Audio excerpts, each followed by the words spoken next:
Earth. Our planet is in great trouble, and if we keep carrying old grudges and do not work together, we will all die. Let's sing together.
They went to a place called Gethsemane, and Jesus said to his disciples, "Sit here while I pray."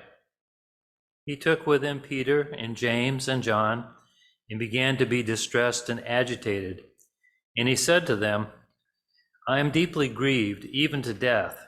Remain here and keep awake." And going a little farther, he threw himself on the ground and prayed that, if it were possible, the hour might pass from him.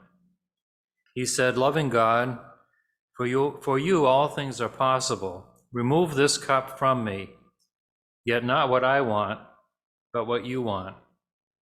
He came and found them sleeping, and he said to Peter, "Simon, are you asleep?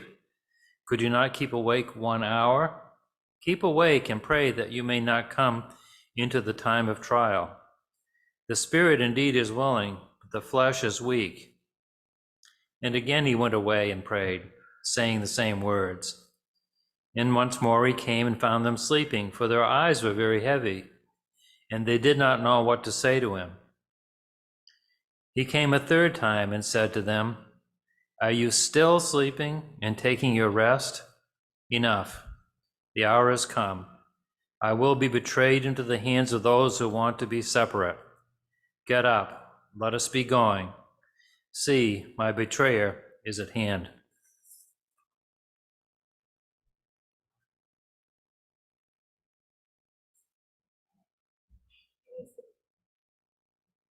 It is the public that is being asked to assume the risks that the insect controllers calculate.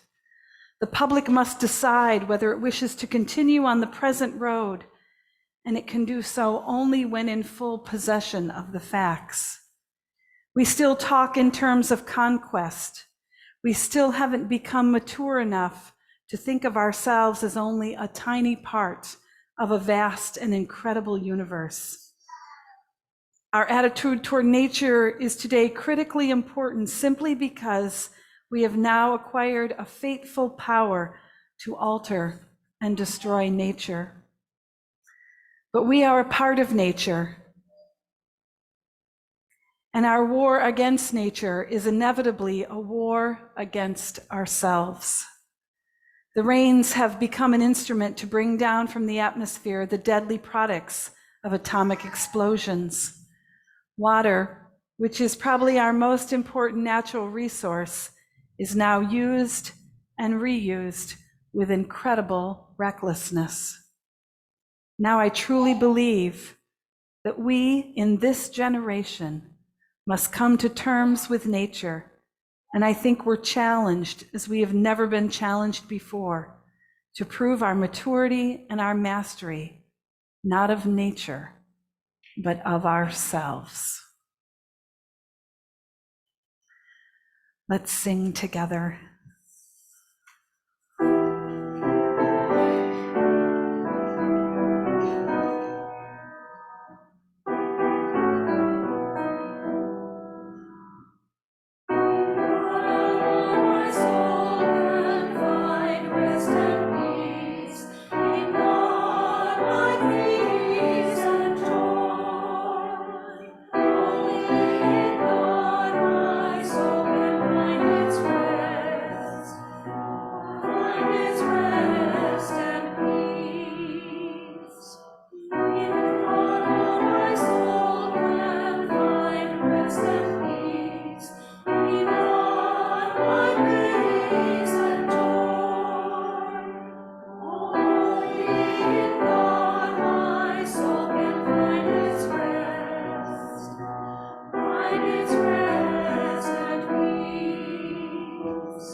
After Jesus had spoken these words, he went out with his disciples across the Kidron Valley to a place where there was a garden, which he and his disciples entered.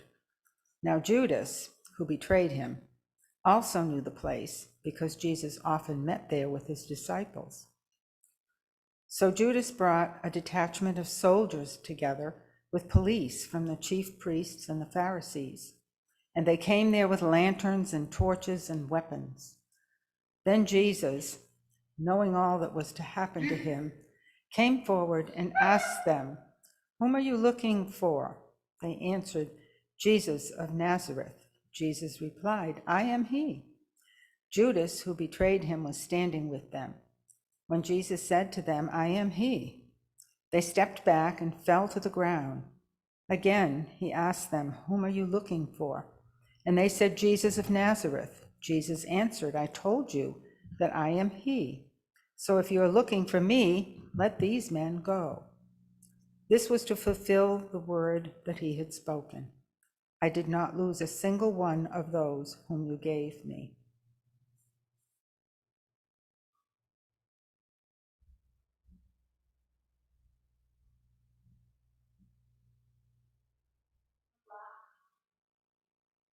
A rock, a river, a tree, hosts to species long departed, marked the mastodon, the dinosaur, who left dried tokens of their sojourn here on our planet floor. Any broad alarm of their hastening doom is lost in the gloom of dust and ages. But today, the rock cries out to us clearly, forcefully, "Come, that you may stand upon my back and face your distant destiny.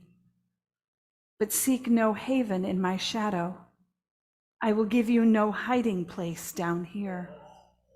You, created only a little lower than the angels, have crouched too long in the bruising darkness, have laid too long face down in ignorance, your mouth spilling words armed for slaughter. The rock cries out to us today, you may stand upon me, but do not hide your face."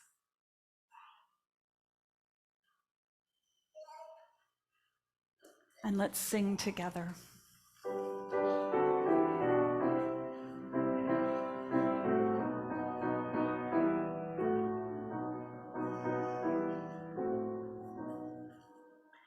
Within our darkest night, you kindle a fire that never dies away, never dies away. Within our darkest night, you kindle a fire that never dies away, never dies away. Within the darkest night,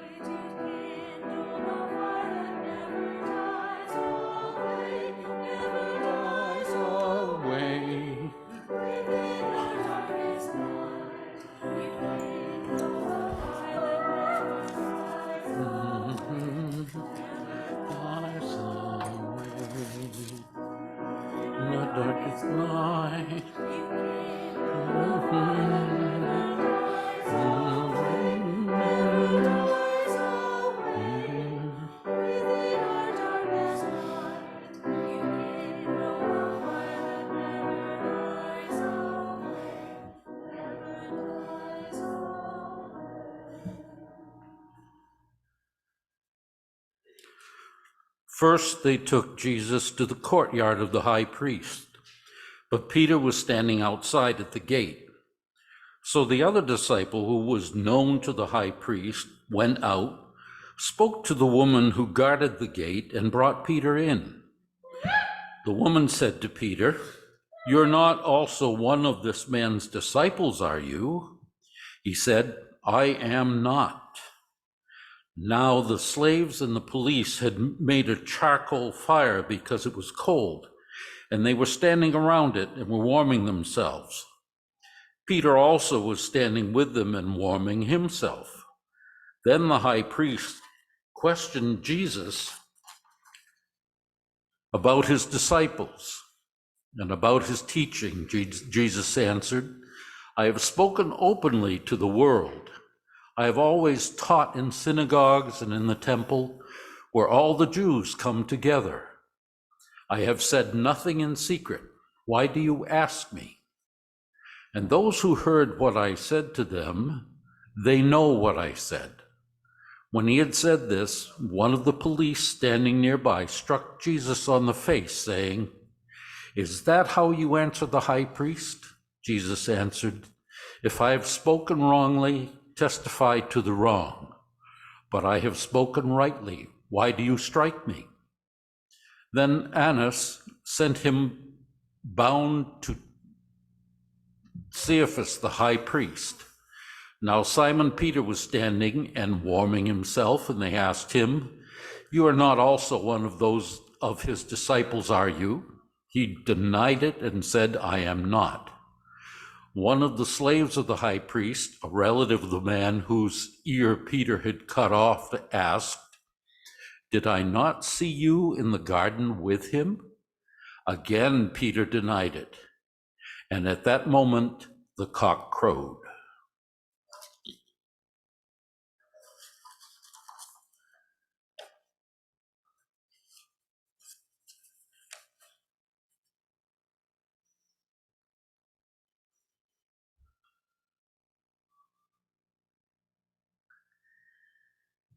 We all have a choice.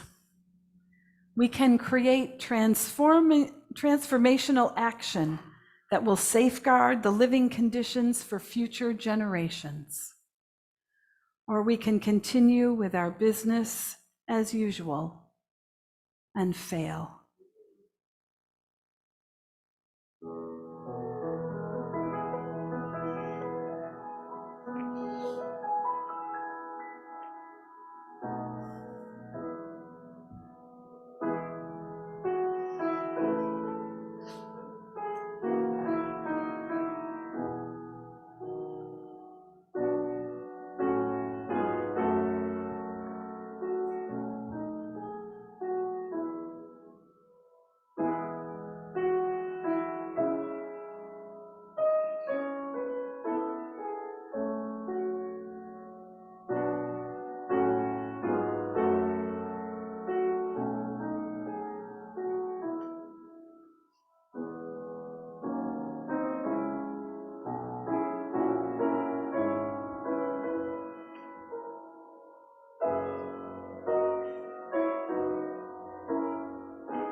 Then they took Jesus from Caiaphas to Pilate's headquarters. It was early in the morning. They themselves did not enter the headquarters so as to avoid ritual defilement and to be able to eat the Passover. So Pilate went out to them and said, "What accusation do you bring against this man?" The Jews answered, If this man were not a criminal, we would not have handed him over to you," Pilate said. "Take them yourselves and judge him according to your law." The Jews reminded him that they are not permitted to put anyone to death. Pilate turns to Jesus and asks, "Are you the king of the Jews?" Jesus answered, "Do you ask this on your own, or did others tell you about me?" Pilate said, "I am not a Jew, am I? Your own nation and the chief priests have handed you over to me. What have you done?" Jesus responded, "My kingdom is not from this world. If my kingdom were from this world, my followers would be fighting to keep me from being handed over to the Jews. But as it is, my kingdom is not from here." Pilate said, "So you are a king?"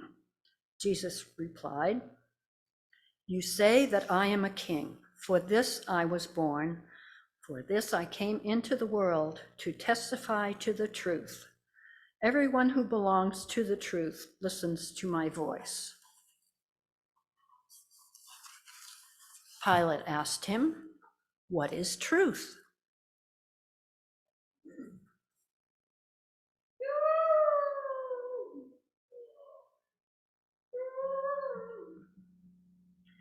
The very same beasts that now decide who should live and who should die. We demand that the world see beyond SUVs, AC, their pre-packaged convenience, their oil-slicked dreams, beyond the belief that tomorrow will never happen.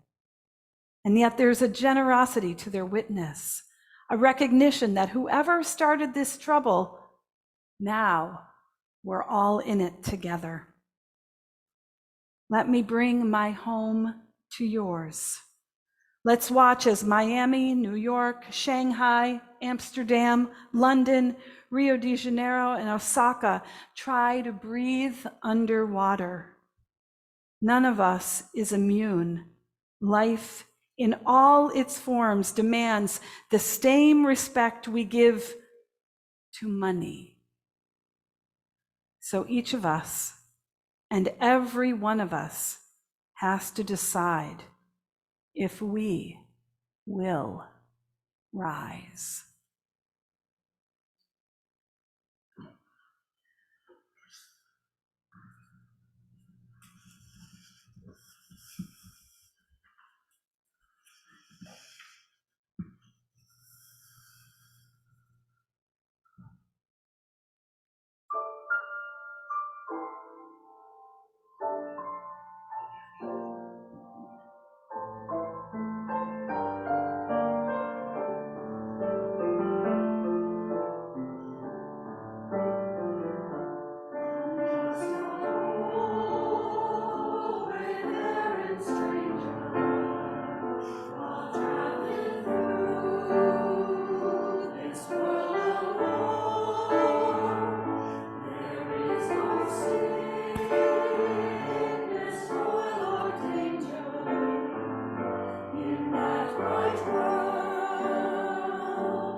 Pilate turned to the Jews and said, I find no case against him, but you have custom that I release someone for you at the Passover. Do you want me to release for you the King of the Jews? The Jews shouted in reply, Not this man, but Barabbas. Now Barabbas was a bandit. Then Pilate took Jesus and had flogged him. The soldiers wove a crown of thorns and put it on his head, and they dressed him in a purple robe, and mocking him, saying, Hail the King of the Jews, and kept striking him on his feet. Pilate said to the Jews, Look, I am bringing him out to you to let you know that I find no case against him. So the Jews came out wearing the crowns of thorns and purple robes, and Pilate said, Here is the man. And the Jews responded, Crucify him, crucify him. Pilate said, Take him yourself and crucify him. I find no case against him.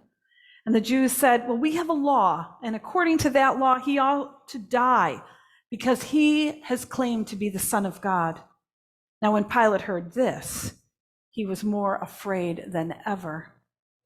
And Pilate turned to Jesus and asked, Where are you from? And Jesus gave no response.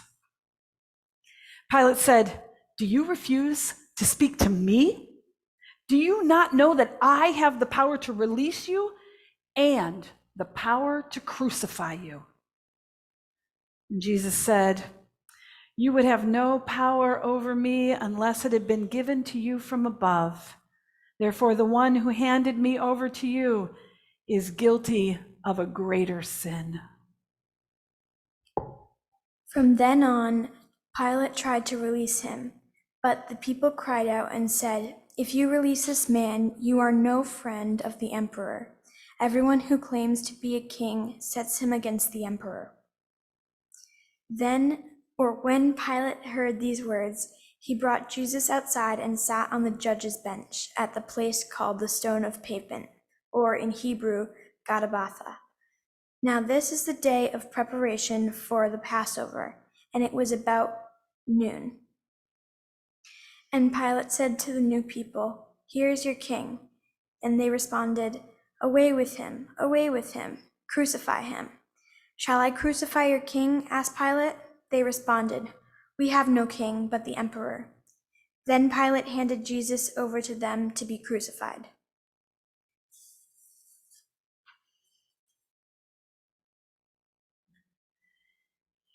It is the destruction of the world in our own lives that drives us half insane, and more than half. To destroy that which we were given in trust, how will we bear it? It is our own bodies that we give to be broken, our bodies existing before and after us in clod and cloud, worm and tree, that we, driving or driven, despise in our greed to live, our haste to die, to have lost wantonly the ancient forests, the vast grasslands in our madness, the presence in our very bodies of our grief. Let's sing together, please. Verses 1 and 2.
And when they came to a place called Golgotha, which means place of a skull, they offered him wine to drink, mixed with gall. But when he tasted it, he would not drink it. And when they had crucified him, they divided his clothes among themselves by casting lots. Then they sat down there and kept watch over him. Over his head, they put the charge against him, which read, "This is Jesus, the King of the Jews." Then 2 bandits were crucified with him, one on his right and one on his left. Those who passed by derided him, shaking their heads and saying, "You who would destroy the temple and build it in 3 days, save yourself if you are the Son of God and come down from the cross." And about 3 o'clock, Jesus cried with a loud voice, "Eli, Eli, lama sabachthani," which is, my God, why have you forsaken me?" Then Jesus cried again with a loud voice and breathed his last. And at that moment, the curtain of the temple was torn in 2 from top to bottom. The earth shook and the rocks were split.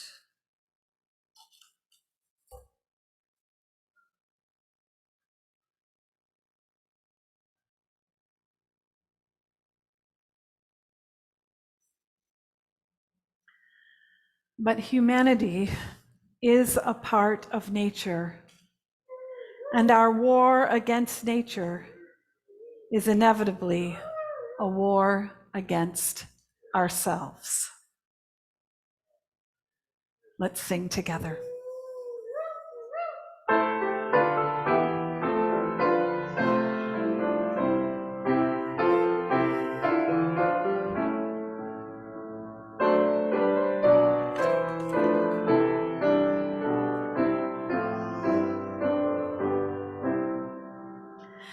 O sacred head now wounded, with grief and shame weighed down, now scornfully surrounded, with thorns your only crown.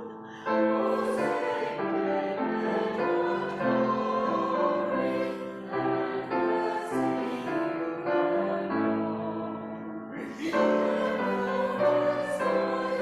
glory.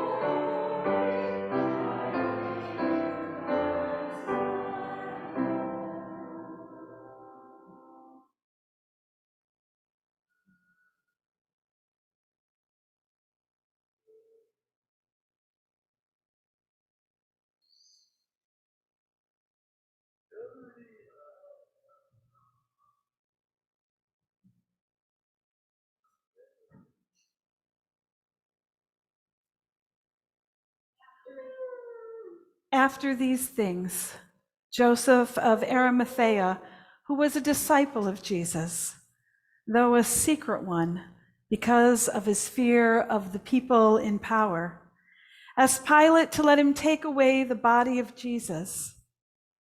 Pilate gave him permission, so he came and removed Jesus' body.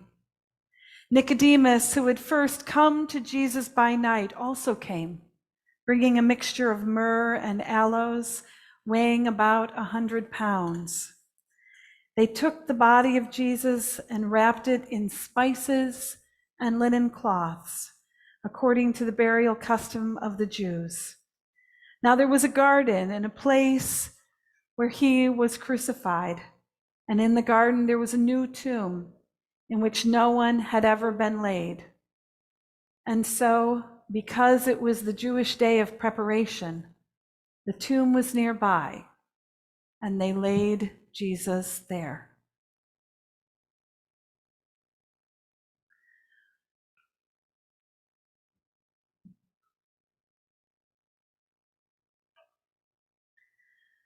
The land knows you, even when you are lost.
Sometimes it causes me to tremble, tremble, tremble.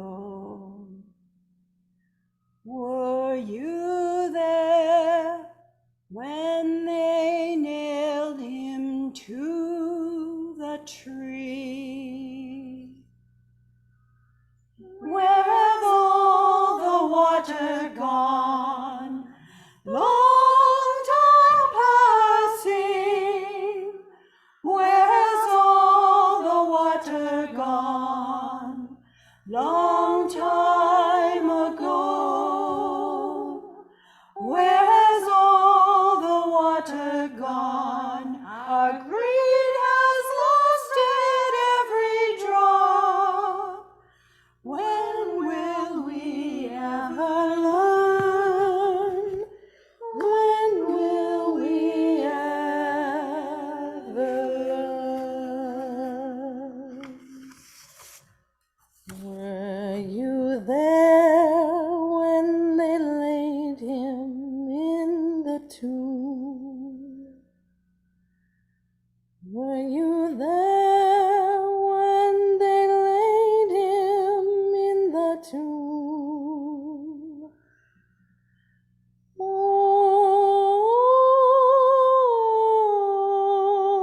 Oh, sometimes it causes me to tremble, tremble, tremble.